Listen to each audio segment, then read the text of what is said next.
For the latest in strategic affairs, subscribe to our YouTube channel. Click the bell icon for updates. Hello and welcome to Strat News Global.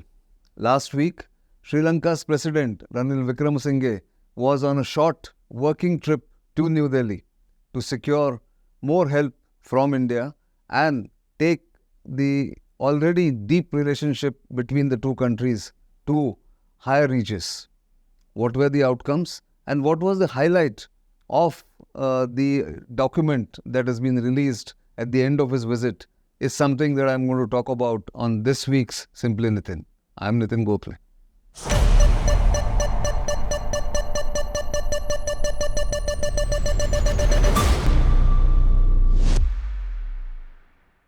The outcome document put out by Ministry of External Affairs has an interesting heading.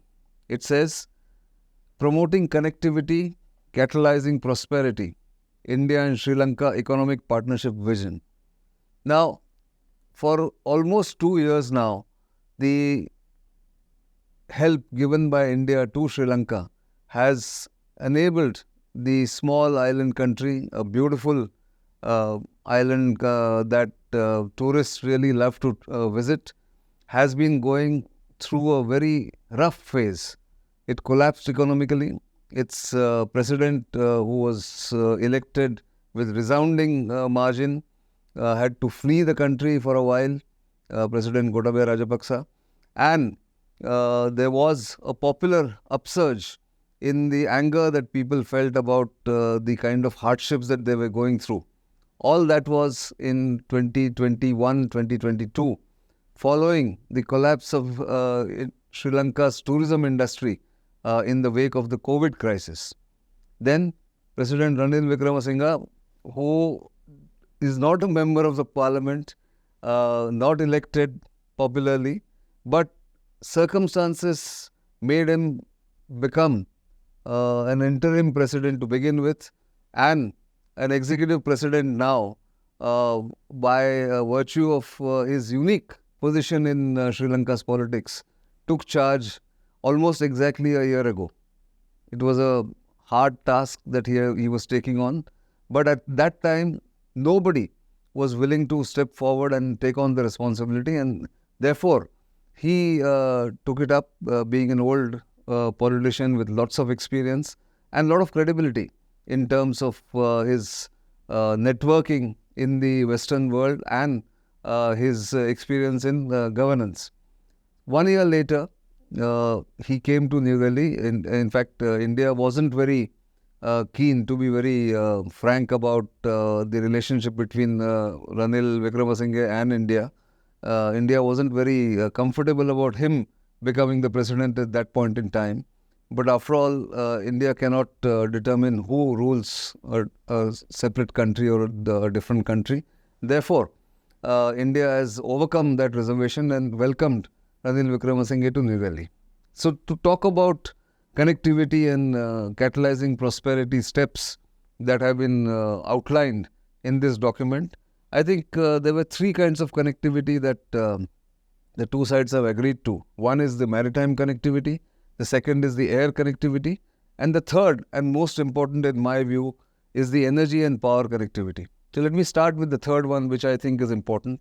The MOU signed between the two sides for developing renewable energy would make Sri Lanka a potentially important hub for exporting renewable energy from that island, because it has significant renewable energy potential, which includes offshore wind and solar energy, and of course generating nearly 70% of its power requirement by 2030 through these sources is what Sri Lanka is planning.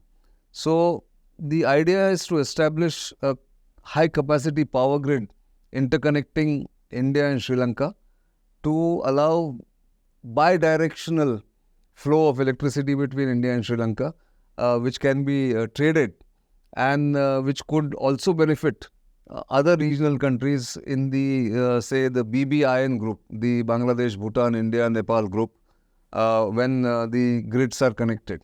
It has the potential to bring down the costs of electricity as well as create valuable and dependable source of foreign exchange for Sri Lanka.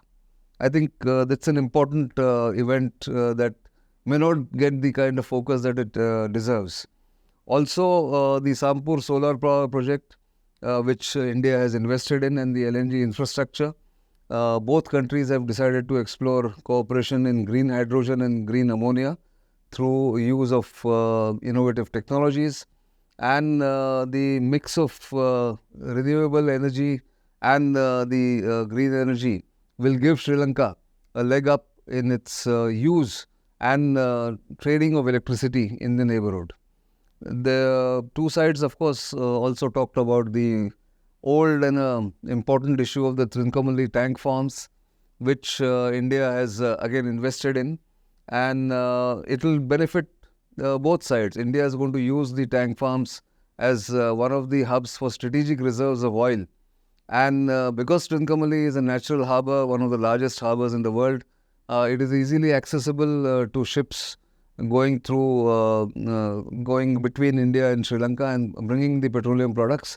And there is also the plan to have a pipeline which can be constructed, which will be a multi-product pipeline between Trincomalee, which is in the east of Sri Lanka, and parts of India, where affordable and secure energy supply lines will be established. I think that is one of the important pillars of India-Sri Lanka cooperation. There is also, of course, now a very common occurrence when India has a bilateral discussion with any other country, introduction of UPI, the Universal Payment Interface that India has developed and is now very popular. As all of you know, Google Pay, Paytm, Phone Pay, those are the apps that we all use on our smartphones, which will allow Indian currency to be used in Sri Lanka, is what now they have come up with, and which will enable hordes of Indian tourists going to Sri Lanka to operate seamlessly, which normally is the case. Any case, Indians are the highest number of tourists that go to Sri Lanka, and which helps the Sri Lankan economy, because remember, more than 30% of Sri Lanka's GDP comes from tourism sector, and therefore this ease of payment in Indian rupees through the UPI should be welcomed and would be a very important step in deepening the economic cooperation between the two sides. Remember, India has given Sri Lanka a big helping hand over the past 2 years by granting and sanctioning loans as well as grants together of nearly $3.2 billion when it was down in the dumps, really. Nobody was coming forward to help Sri Lanka. So therefore, these initiatives are important. One has spoken about the energy and power connectivity, but equally important for people-to-people connect and also trade is the air connectivity. Jaffna, which is in the north of Sri Lanka, Tamil-dominated town, as all of you know, capital of the northern province, is now directly connected to Chennai by flight. Air connectivity has been established or re-established rather between Jaffna and Chennai. They have historical, religious and ethnic ties, and this will enable more and frequent, easier, I would say, flow of people from Jaffna or from the northern province to Chennai in Tamil Nadu. That is going to happen, and these flights to other stations in the southern Indian region would also be established going forward.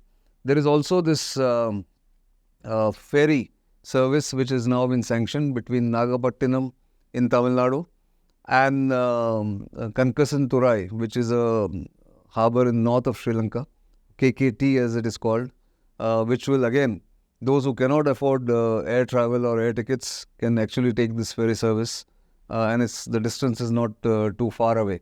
So I think this bringing the people together through this connectivity projects is an important step forward. Similarly, Trincomalee, Colombo and KKT ports will be strengthened, will be modernized, and will be used by more and more Indian entities We know that the West Container Terminal in Colombo is being built by a joint venture between a local Sri Lankan company and Adani Ports, which is going to be a modern terminal for transshipment activities in the Colombo port. So that has been sort of reiterated with mutual understanding.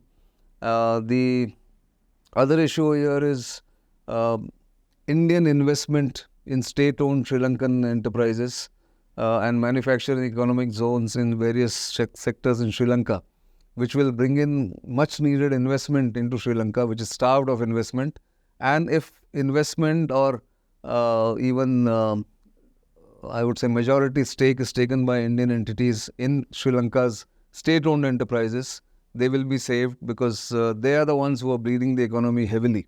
The Sri Lankan Airline, for instance, the Sri Lankan as it is called, the Electricity Board in Sri Lanka, these are loss-making white elephants as far as Sri Lanka is concerned, and therefore investment from India will be encouraged. That is how it will happen.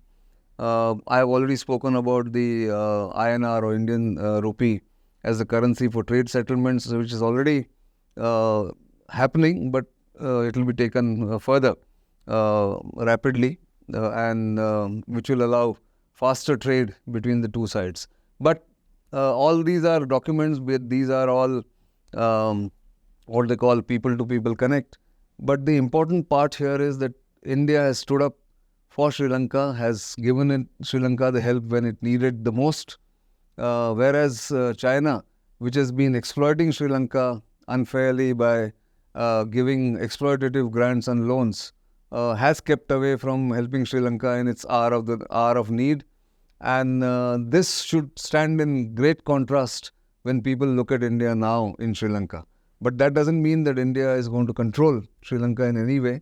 What must be understood here is that the civilizational ties, religious ties between the two countries also go very far.